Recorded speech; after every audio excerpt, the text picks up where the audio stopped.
தொடர் திட்டங்களை செயல்படுத்துகிற காரணத்தால் தான் எதிர்கட்சிகள் என்ன சொல்றதுன்னு தெரியாம விரக்தியில பிரமம் பிடிச்ச மாதிரி இருக்கிறாங்க.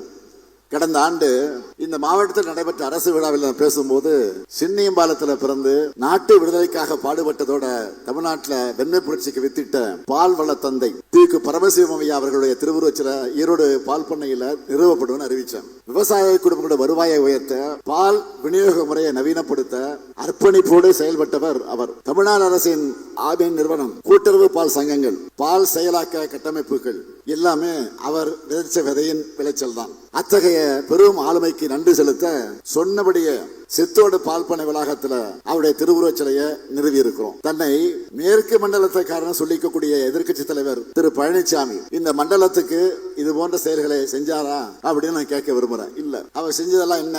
வெறும் துரோகம் தான். பச்சை துண்டை போட்டுக்கொண்டு தமிழ்நாட்டு விவசாயிகளுக்கு பழனிசாமி அவர்கள் பச்சை துரோகம் செய்தார்னு நான் சொன்னதும் அவருக்கு கோபம் பொத்துக்கிட்டு வந்துச்சு.